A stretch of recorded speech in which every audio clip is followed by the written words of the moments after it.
सर्वप्रथम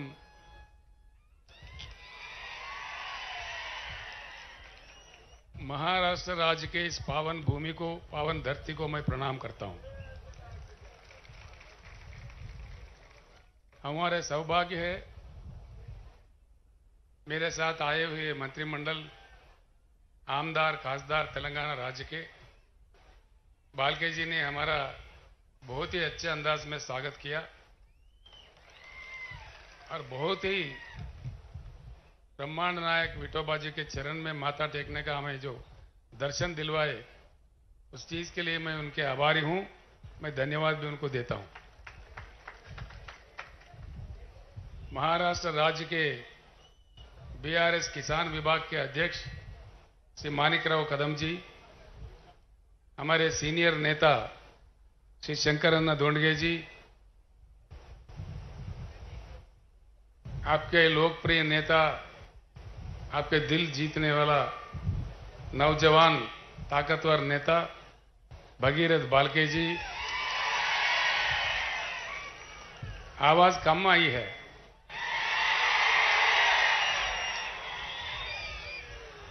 ये भगीरथ है, आगे चल के पूरे चंद्रबाग का पानी मंगलवाड़ में लाने वाले हैं। इनके नाम ही भगीरथ है।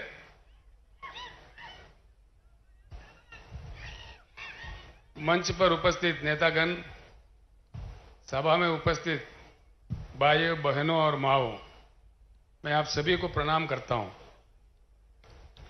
इन दिनों मैं एक प्रार्थना सबसे पहले आपसे करूंगा।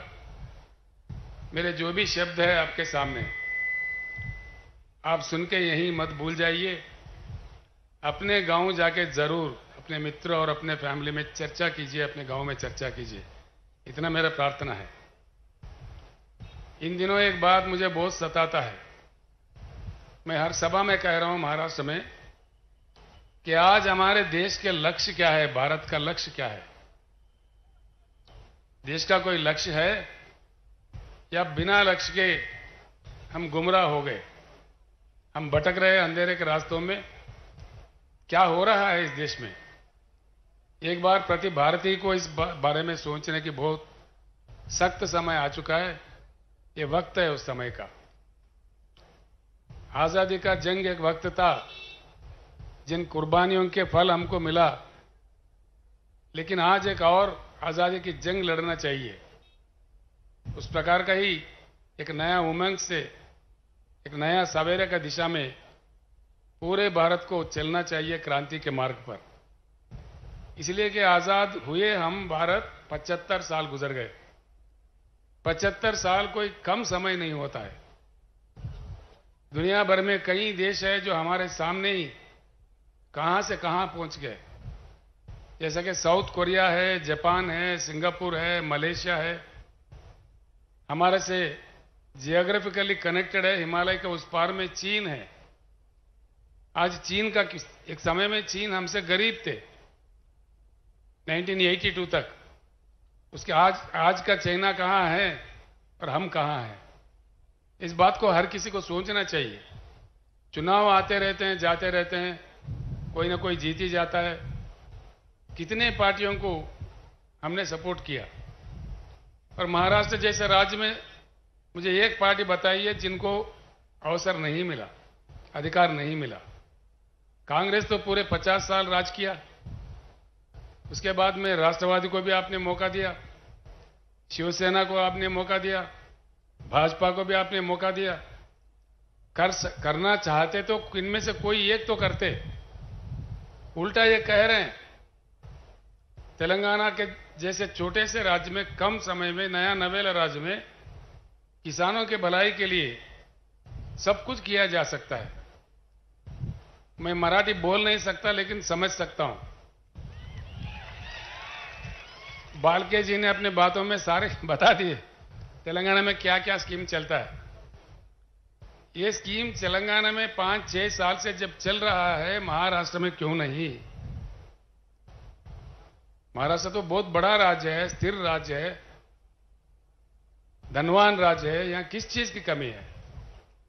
उल्टा ये कहा जा रहा है कि तेलंगाना का जो भी मामला है वो भूल भुलैया है। अगर महाराष्ट्र वो कर दे तो महाराष्ट्र सरकार का दिवाला निकलेगा। हां, जरूर निकलेगा दिवाला, मैं भी मानता हूं इस बात का। दिवाला निकलेगा नेताओं का और दिवाली होगा किसानों का। बिल्कुल दिवाली होगा किसानों का, राज का दिवाला नहीं निकालेगा। हम कहां से ला रहे पैसे? सभी पूछने लगे हैं आज, उल्टा पलटा क्वेश्चन पूछने, लोगों को गुमराह करने। बालके जी बता रहे थे तेलंगाना की पार्टी है, बीआरएस तेलंगाना की पार्टी नहीं है। बीआरएस भारत बदलने का, भारत परिवर्तन का एक मिशन है, ये राष्ट्रीय पार्टी है। बड़े अजीब अजीब सवाल आते हैं, अजीब अजीब बातें करते हैं। हम जब पंडरी दर्शन के लिए जब वहां से निकले, कितने लोग क्या क्या कह रहे हैं, आपने अखबारों में देखा, टीवियों में भी सुना। हाँ, आ जाए जरूर, दर्शन करे, लेकिन राजनीति ना करे। हम आके दर्शन कर रहे। पंडरीपुर में मेरे पीछे कई पत्रकार पड़े थे, मैंने वहां मुंह नहीं खोला, कुछ कहा भी नहीं उनको, वो नाराज भी हो गए मुझसे। लेकिन मैंने, वो पुण्यस्थली है, क्षेत्र है, तब वहां मैंने कुछ राजनीति नहीं कहा, लेकिन यहां जरूर कहूंगा।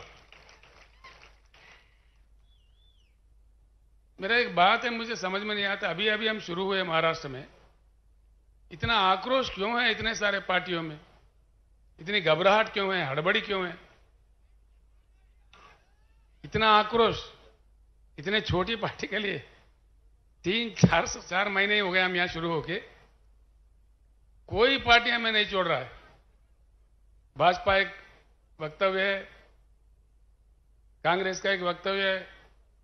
कांग्रेस ने हमको बीजेपी का बी टीम करार दिया,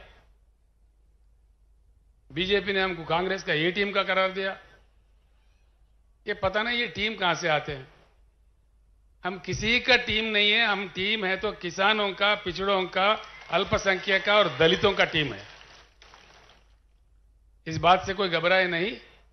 हम अगर टीम है, जैसा बालके जी ने कहा, पक्का पहली बार हिंदुस्तान में कहीं कहीं लोग कहीं कहीं नारे दिए, सिर्फ बीआरएस ही इकलौता एक ही पार्टी है जिन्होंने दिल फाड़ के कह दिया कि अब की बार किसान सरकार।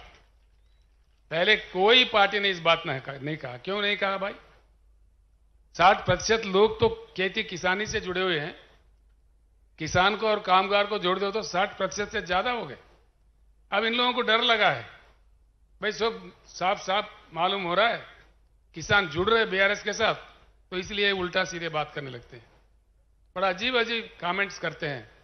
मैं आपको साफ बताना चाहता हूं, ये तेलंगाना या महाराष्ट्र तक के लिए सीमित पार्टी नहीं है।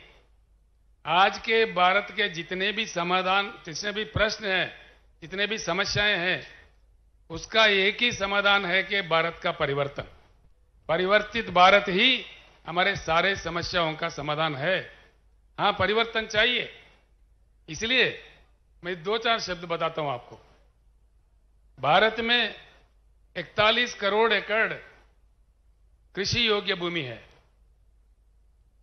हिंदुस्तान में जिस प्रकार से पानी की उपलब्धि है, हमारे पास बरसात होती है इंडिया में 1,40,000 टीएमसी की। आधा तो उसमें बाष्पीकरण होता है, लेकिन आधा पानी हमें प्राप्त होता है हमारे शुद्ध नदियों में बहते हुए। यानी कि भारत के हर एकड़ में अगर सरकार में दम हो, केंद्र या राज्य के सरकारों का नीति सही हो, तो हर एकड़ में हिंदुस्तान के भरपूर पानी दिया जा सकता है। अभी आते आते रास्ते में बालके जी मुझसे कह रहे थे, मंगलवाड़ के इलाके में एक 25-35 गांव में पानी आने हैं जो लाया जा सकता है, लेकिन नहीं कर रहे। यहां के सरकार में इच्छा शक्ति नहीं है। क्या बात है? पानी जरूरत से ज्यादा है। 41 करोड़ एकड़ जो कृषि योग्य भूमि है भारत में, हर एकड़ को दिया जा सकता है और पीने के लिए भरपूर पानी दिया जा सकता है। मैं औरंगाबाद गया तो वहां बोल रहे, संभाजी नगर उनका नाम बदल दिए, ठीक है, वहां गए तो कह रहे 8 दिन में एक बार पानी आता है। शोलापुर में भी 4-5 दिन के बाद पानी आता है। अकोला वाले मेरे दोस्त थे प्रकाश पोहरे, वो कह रहे थे अकोला में 10 दिन में एक बार पानी आता है। आजकल मुंबई और पुणे में पानी की सप्लाई में कटौती आ रही है। क्या बात है? पानी नहीं है देश में? ये क्या हो रहा है? इसीलिए मैं कहता हूं, साफ कहता हूं, भारत के जल नीति, जो राष्ट्रीय जल नीति है, उसको पूरा का पूरा उठा के बंगाल के खाड़ी में फेंक देना चाहिए और नया पॉलिसी बनना चाहिए। यही भारत का परिवर्तन है, पक्का चाहिए ये बात। देश में हमारे पास नहीं है पानी तो अलग बात है, पानी की उपलब्ध है, पानी को रखते हुए हम उससे क्यों वंचित है और क्यों वंचित हो जाए। अब तक नेताओं ने गुमराह कर दिया, जिनको जो कहना कह दिया। ना पीने का पानी आता है, ना सिंचन के लिए पानी आता है। दूसरी चीज है बिजली। बिजली की क्या कमी है? बिजली बनाने के लिए 3-4 किस्म का बिजली होता है, लेकिन कई चीजों को लेके विवाद भी है। जैसे एटॉमिक पावर है, चेरनोबिल में रूस में जो विस्फोटन हुआ था, उसको लेकर दुनिया भर में कुछ विवाद खड़ा हुआ है, उसको बाजू कर देते हैं। सोलार पावर है, दिन में आता है, रात में नहीं आता है। दिन में भी वो भी आभर आ जाए तो तभी नहीं आता है। विंड पावर है, जो हवा से आने वाली पावर, हवा चली तो आई, नहीं तो नहीं आई। हाइड्रो इलेक्ट्रिकल पावर है, वो सिर्फ बारिश में जब नदियां बहने लगते हैं, प्रोजेक्ट भर जाते हैं, तभी कुछ मात्रा में मिलता है। लेकिन एक ही पावर है जो थर्मल पावर है, जिसको लेकर कोई विवाद नहीं है, और थर्मल पावर चलता है हमारे देश में, पूरी दुनिया में। थर्मल पावर बनाने के लिए जो कोयला चाहिए, वो कोयला हमारे देश में अब तक पाया गया रिजर्व्स, कोयला रिजर्व्स हिंदुस्तान में 361 बिलियन टन का कोयला का उपलब्धि है।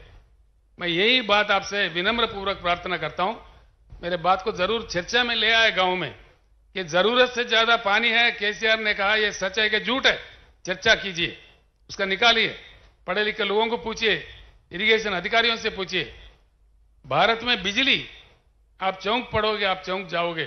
जो आपके केंद्र सरकार, पीछे का केंद्र सरकार, राज्यों के सरकार जो गुमराह कर रहे हैं, जो निजीकरण कर रहे हैं, वो सरासर गलत है। इसलिए मेरा प्रपोजल है, भारत परिवर्तन का यह भी एक हिस्सा है, पूरे राष्ट्रीय ऊर्जा पॉलिसी को भी बदल देना चाहिए।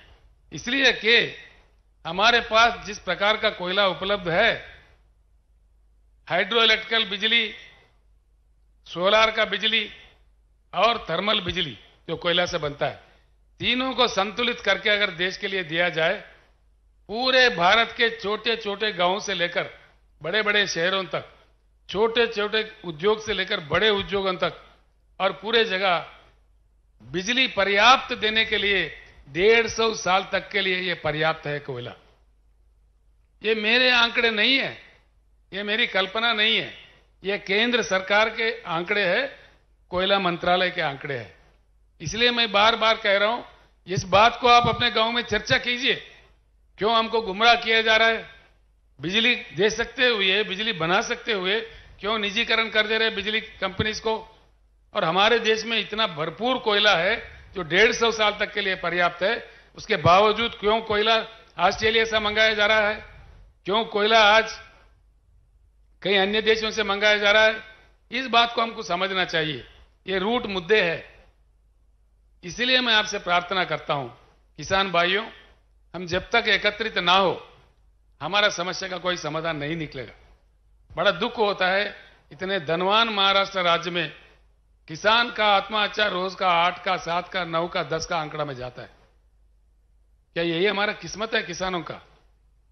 एक ही समाधान सब साफ कर सकता है, एक ही हमारा, अगर हम प्रतिज्ञा ले ले, सारे किसान चुनाव के समय इकट्ठे रहे, किसानों को पार्टी को खड़ा करे, तब जाके हमारा बिल्कुल समस्या सुलझ सकता है, इसमें मुझे कोई शक नहीं। तेलंगाना राज्य में वहां लोगों ने तेलंगाना राज्य भी प्राप्त किया, इकट्ठे होकर लड़के, उसके बाद में किसान सरकार बनाया। बालके जी ने सारा बता दिया वहां क्या क्या दिया जाता है। 24 घंटा हाई क्वालिटी वाला पावर फ्री में दिया जाता है। इस प्रकार का फ्री में दिया जा सकता है कि आप 50 हार्स पावर भी यूज करो किसान, कोई पूछने वाला नहीं है उनको। 10 नहीं 15 मोटर भी लगाओ, उसमें भी कोई पूछता नहीं है। किसान को जब फ्री बिजली देते हैं, फ्री दे देते हैं, दिल से दे देते हैं। चुनाव के लिए, वोटों के लिए नहीं देते, वोटों के समय में नहीं दिया हमने। ऐसे ही 10,000 रुपए हर एकड़ को उनके निवेश के लिए दे देते हैं, जो लागोड़ी आप कहते हो। उस प्रकार का किसान का किसी भी प्रकार का मृत्यु हो, एक्सीडेंटल नहीं, किसी प्रकार का सहज मृत्यु भी हो जाता है, हमने बीमा कर दिया है। पूरा बीमा का प्रीमियम सरकार ही भरता है, 5 लाख रुपए उनका क्रियाक्रम से पहले उनके घर में पहुंच जाता है। किसान का पैदावारी जो है, धान उगाते हैं तेलंगाना में ज्यादा, हर एक दाना पूरा का पूरा सरकारी खरीदता है। वहां हमने 7,000 के ऊपर खरीद केंद्र खोले हैं। पूरे किसान अपने गांव में ही, वहीं के उनको ना मंडी जाना पड़ता है, ना सेठों के बीटों के पास में जाना पड़ता है, ना चिट्ठी लेके पैसों के लिए घूमना पड़ता है। मैं जानता हूं महाराष्ट्र में कैसा कैसा दिया जाता है। ये मैं जिस एरिया में खड़ा हूं, ये पूरा गन्ना का एरिया है। गन्ना के दाम के लिए हर साल क्यों किसानों को लड़ना पड़ता है? क्या कमी है? क्या दम नहीं है सरकार में इतना भी? एक साल में बुला के इसको सुलझ दे। हम लड़ाई है नहीं लड़े, ये बात नहीं है। शरद जोशी के जमाने से कितने लड़ाइयां लड़े। प्याज उगता है, उसका दाम नहीं मिलता। प्याज के दाम के लिए हमारे किसान भाई नासिक से मुंबई तक पदयात्रा करते हैं, हजारों की संख्या में। उनके पैर से खून भी निकलता है, तभी सरकार को कोई एहसास नहीं। गन्ने का दाम क्यों नहीं देते? कहीं भी नहीं देते। गन्ने के पैसे कैसे देते? 3 महीने में, 4 महीने में, 5 महीने में देते हैं, एक बार नहीं आता है। ये क्यों? इससे क्या हम नहीं निकल सकते? इस कष्ट से, इस मुश्किल से हम नहीं निकल सकते? बराबर निकल सकते हैं हम अगर एकजुट हो जाओ। किसान का सरकार आ जाए तो उनके सर पे बैठ के दिला देगा, सब कुछ मिल जाएगा। इसमें कोई चमत्कार नहीं है। इसलिए मेरा प्रार्थना है आप सब लोगों से, किसान जब तक एकत्रित ना हो, कुछ नहीं बदलने वाला है। पार्टी बदलते रहेंगे। अब समझिए, आप कर्नाटक में हाल में चुनाव हुआ, वहां भारतीय जनता पार्टी हार गया, कांग्रेस सरकार आ गया। क्या कुछ बदलने वाला है? वहां पे कुछ नहीं बदलेगा। वही पॉलिसी चलते रहेगा, वही पुराने ही कथाएं सुनने पड़ेंगे। इसीलिए मेरी प्रार्थना है, चुनाव में पार्टियां जीतना नहीं है। जब से हमारे भारत में चुनाव में जनता जीतने का रवैया शुरू होगा, तब से भारत बदलेगा। जनता को जीतना चाहिए, जनता को अपेक्षा जीतना चाहिए। चुनाव के दूसरे दिन से ही उनके तहत काम होना चाहिए। ये वेरी करेगा। किसान मरेगा तो कौन जिएगा? किसान अगर जिंदा है, सबके ताली में काना आता है। किसान अगर खत्म है तो सबके तालियां सूख जाएंगे। कौन जी सकता है? इसीलिए मैं आपसे बार बार विनती करता हूं, किसान का एकत्रित, पूरे किसान भाई जितने यहां पधारे हैं, किसान भाई एकत्रित हो तो हमारे सारे समस्या का समाधान निकल सकता है। इसके अलावा भी कई लोक कल्याणकारी कार्यक्रम हमारे पास है, वो सब किए जा सकते हैं। कोई गरीब शादी करता है, 1 लाख रुपए दे देते हैं हम लोग। विद्यार्थी बाहर जाना चाहते हैं, 20 लाख रुपए का स्कॉलरशिप देते हैं हम लोग, जो बाहर देशों में पढ़ने के लिए। ऐसे कई कल्याणकारी योजनाएं हैं। जो दिव्यांग लोग हैं, देश में कोई राज्य नहीं देता, सिर्फ तेलंगाना एक ही राज्य है 3000 के ऊपर देता था। तेलंगाना दशाब्दी उत्सव में मैंने अभी अनाउंस किया, उनको 4000 मिलेगा पर महीने। यहां पे पेंशन क्या मिलता है? मेरे ख्याल से कोई 600 रुपए मिलता है। तेलंगाना में हम 2000 रुपए पेंशन देते हैं। मैं महाराष्ट्र वासियों को, जो पेंशनदार है, उनको खुलकर कहता हूं, महाराष्ट्र में बीआरएस का सरकार लाओ, पूरे किसान के काम भी हो जाएंगे और वेलफेयर मेजर्स भी। आपको पेंशन 2000 मिलेगा, बाजाब्ता मिलेगा, किसी का दिवाला नहीं निकलेगा, बिल्कुल बाजाब्ता आराम से दे सकते हैं। ये सारे चीज हो जाएंगे। सारे चीज संभव है जबकि हम एकत्रित हो। दलित वर्ग हमारे देश का एक अंग है, उनको हमने पीछे रखा है, वो हमारा ही पाप है। उस पाप को हमको धोना पड़ेगा, कोई अन्य आके नहीं करेगा। अमेरिका देश में काले लोगों को गोरे लोगों ने बहुत सताया था, बहुत रुलाया था, बहुत उनको वंचित किया था। लेकिन अमेरिका समाज में जागृति आने के बाद एक ब्लैक, मतलब यानी काले जाति के रहने वाले बराक ओबामा को देश के अध्यक्ष बना देके उनका अपने पाप को धोया है। यह भी भारत में चेतना आना चाहिए। हमारा दलित भाई वंचित ना रहे, उनके भी उद्धार होना चाहिए साथ साथ में। जब तक वो ऐसे रहेगा, पिछड़े रहेगा, ये भारत के चेहरे पे एक दाग रह के बन जाएगा। इसको भी मिटा देना कोई दूसरा देश वाला नहीं करेगा। ये हमारा ही कर्तव्य बनता है, हमारा ही दायित्व बनता है। यहां के पार्टियां पूरे प्रस्तापित है, इनको क्या डर है समझ में नहीं आता।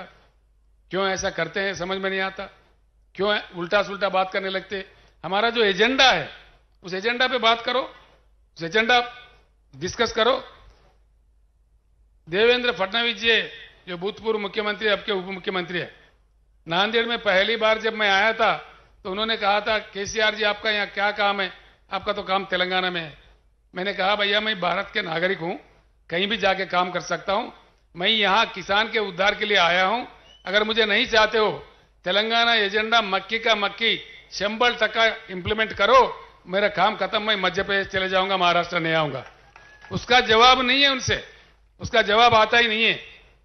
उनको कहना चाहिए कि बिल्कुल हम अमल करेंगे, नहीं करते।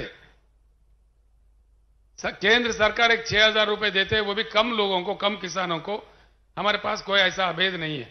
पूरे किसान जितने भी है 70 लाख किसानों को हम रईतु बंधु जो स्कीम है 10,000 देने वाला, छोटा बड़ा सब किसानों में देते हैं, कोई भेदभाव नहीं है उसमें।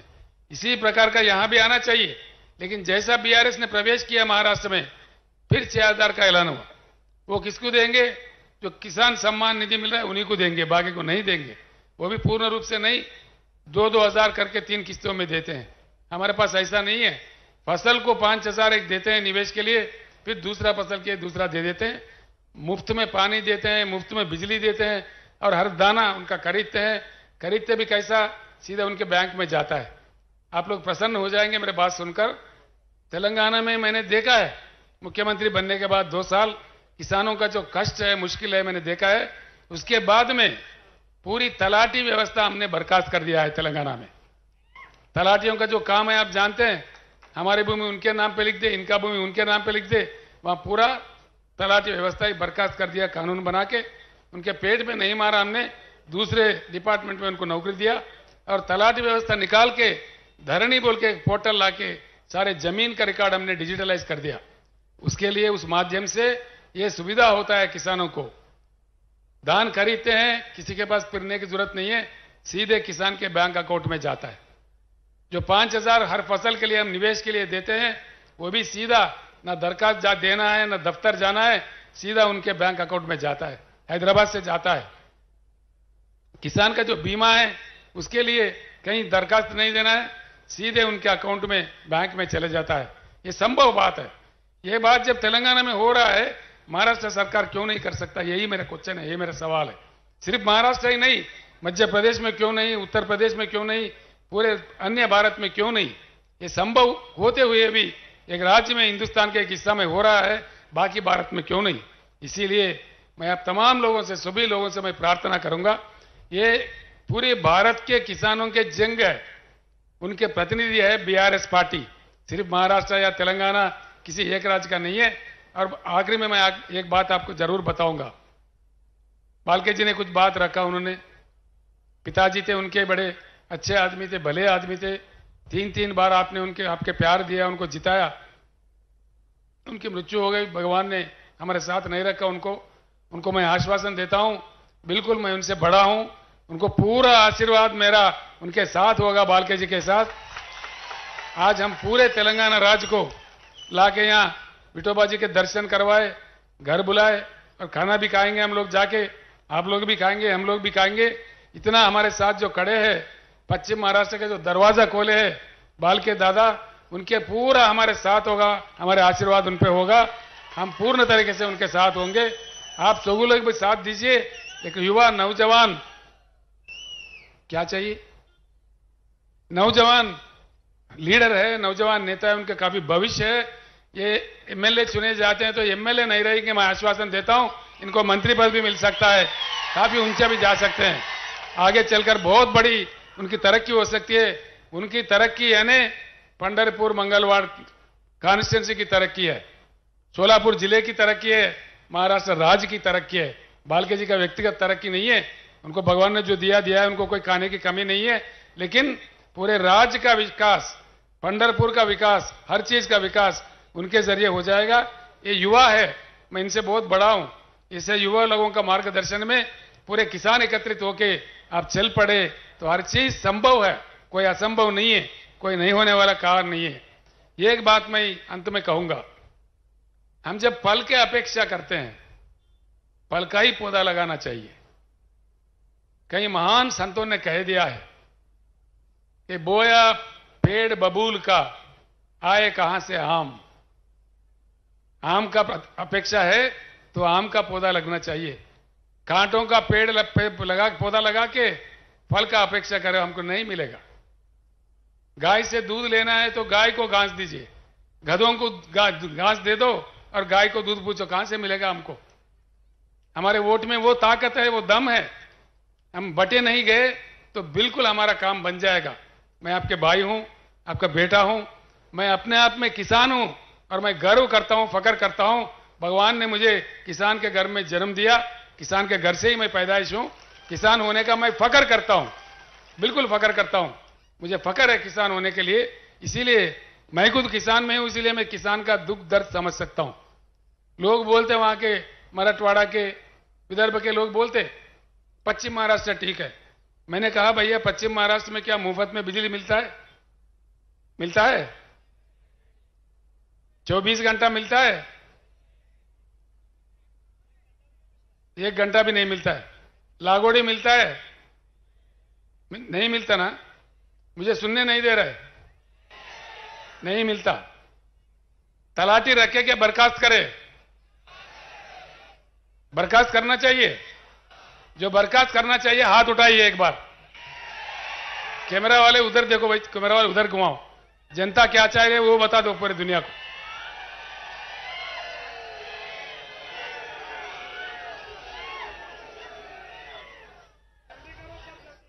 ऐसा है, केंद्र सरकार ने अनाउंस कर दिया डिजिटल इंडिया। डिजिटल इंडिया सही है, महाराष्ट्र के किसानों के लिए यह सुविधा क्यों नहीं लाया गया? कीजिए, बिल्कुल कीजिए। क्यों नहीं कर सकते? जब तेलंगाना कर सकता तो आप भी कीजिए। इन तलाटियों के लूट मार से बचा लीजिए किसानों को। ये करने वाले बात नहीं करते, उल्टा सुल्टा बोलने लगते हैं जो करने वाले। लेकिन जनता क्या चाहता है अभी आपने हाथ उठा के बता दिया तो भी समझ में आ गया। कई कई बातें हैं। मेक इन इंडिया बोले देश के प्रधानमंत्री साहब ने। मेक इन इंडिया है तो हर शहर में क्यों चाइना बाजार लगता है? भारत बाजार कहां भाग गया है? क्यों चाइना बाजार ही दिखता है हर शहर में? बच्चे उड़ाने के पतंगों के मांझा, दीपावली के दिए, दीपावली के पटाखे, होली के रंग, ये सारे चाइना से आते। क्या भारत में इतना भी सलाहियत नहीं है कि ये चीज यहां बन सके? आप सोचिए इन बातों का। आपके गांव जाने के बाद सोचिए कि भारत बदलना है, नहीं बदलना है। जरूर भारत का परिवर्तन ही आज के भारत के समस्याओं का समाधान है, कोई दूसरा नहीं समाधान है। पूरे नीतियां बदलना चाहिए, पॉलिसियां बदलना चाहिए, पारदर्शिता होना चाहिए, लोगों के सामने रखना चाहिए। मैंने डट करके पूछा, मुझे कोई डर नहीं है। हाँ, तलाटी लोग जरूर हमारे खिलाफ वोट डालेंगे, कोई बात नहीं है। लेकिन जब जनता चाहता है, हम उठ के खुल के कहते हैं कि तलाटी चाहिए कि नहीं चाहिए। महाराष्ट्र के हर प्रांत में मैं पूछ रहा हूं, विदर्भ में, मराठवाड़ा में, नासिक में, हर जगह मैं पूछ रहा हूं। हर जगह की पुकार, जनता का पुकार यही है कि तलाटी निकाल दो। जैसा तेलंगाना में होता है, हमारा भी डिजिटलाइज रिकॉर्ड करो, हमारा रिकॉर्ड सेफ रखो, जमीन सेफ रखो, कोई उल्टा सुल्टा ना हो जाए। हमारे तेलंगाना राज्य में किसान धरनी पोर्टल में एक बार उनका जमीन, उनका नाम छिड़ गया, वो निश्चिंत है एकदम, उसका कोई नहीं बदल सकता। बदलने का अधिकार किसान को ही हमने दिया है। किसान का अंगूठा यानी कि बायोमेट्रिक लग के ही किसान का जमीन का ओनरशिप बदलता है तेलंगाना राज्य में। उसका कोई तलाटी नहीं बदल सकता, कोई रेवेन्यू इंस्पेक्टर नहीं बदल सकता, तहसीलदार नहीं बदल सकता, डिविजनल ऑफिसर नहीं बदल सकता, कलेक्टर भी नहीं बदल सकता, रेवेन्यू सेक्रेटरी भी नहीं बदलता, रेवेन्यू मंत्री भी नहीं बदलता, चीफ सेक्रेटरी भी नहीं बदल सकता, चीफ मिनिस्टर भी नहीं बदल सकता। सिर्फ किसान की जो भूमि है, उन पे उनका जो अधिकार है, उनका जो पट्टा है, उसको बदलना है तो किसान की बायोमेट्रिक से ही बदलता है। ये भी आप अपने गांव में चर्चा कीजिए। जब तेलंगाना में यह सुविधा है उपलब्ध किसानों के लिए, महाराष्ट्र में क्यों नहीं? जो नेता लोग हमको हमारे ऊपर यह कर रहे हैं, टीका टिप्पणी कर रहे हैं, उनसे पूछिए भैया केसीआर ने कह के गया, आप क्यों नहीं कर रहे ये बात? हमारे लिए क्यों नहीं ला रहे? तेलंगाना का महाराष्ट्र का बॉर्डर है 1000 किलोमीटर। आप कहीं भी जाके पूछ सकते हैं, किसी भी गांव में। यहां से सिर्फ 400-500 किलोमीटर में तेलंगाना पड़ता है। बालके जी से मैं रिक्वेस्ट करता हूं, हर तहसील से एक बस या 2 बस, एक बस में महिला, एक बस में पुरुष आ जाए, बिल्कुल आकर वहां के पूरा 2 दिन घूमे। हम आपका सत्कार करेंगे, हम आपके वहां के मंदिर का दर्शन करवाएंगे। उस सौभाग्य में दे दीजिए। हम आपके बिल्कुल लोगों को लाइए, पूरे दिखा के हम बता देते हैं क्या क्या कैसा होता है, रजिस्ट्रेशन कैसा होता है। तेलंगाना में रजिस्ट्रेशन करने जाओ 10 मिनट में हो जाता है, फिर पट्टा के लिए समय नहीं है, उसके बाद 5 मिनट में पट्टा भी हो जाता है, वहीं के वहीं पासबुक दे देते हैं। आपके पास जो 7-12 है इतना सा कागज देते हैं, हमारे पास कागज नहीं देते। हर किसान के पास जैसा पासपोर्ट होता है ना, उससे भी सुंदर सा पासबुक है उनके पास, और उनका कभी वो बेचते हैं खरीदते हैं तो पूरा उसी समय वेबसाइट में दिख जाता है। किसी ने यहाँ खरीदा, उनका बेटा अमेरिका में, वहां देख सकता है, अमेरिका में भी, दुनिया के किसी कोने में है, खाली वेबसाइट खोल दिया दिख जाएगा हमारे पिता ने 2 एकड़ खरीदा है। ऐसे सुविधा यहां भी किया जा सकता है। हमको बोलने से बजाय ये काम कीजिए ना, ये काम कर सकते ना, टाइम है अभी सरकार के पास, काफी समय है, कर सकते, वो नहीं करते, उसको छोड़ के उल्टा सुल्टा बातें करो, केसीआर को कुछ कहो, ये टीम का हो, बी टीम का हो। मैं साफ बता देता हूं पूरे महाराष्ट्र वासियों को, भारतवासियों को, बीआरएस किसी का टीम नहीं है, हम अपने आप में पार्टी है, हम किसानों का टीम है, हम दलितों का टीम है, पिछड़ों का टीम है और अल्पसंख्यक लोगों का टीम है, पूरा भलाई करने वाला पार्टी है। ये किसी का बी टीम ये टीम बनने का हमारा कोई जरूरत नहीं है। 50 करोड़ यानी कि 50% यानी कि 70 करोड़ आबादी जब हमारे किसान है, अगर किसान बीआरएस के साथ है तो हमारे साथ टीम आ जाएंगे, हम किसी की टीम क्यों बनेंगे?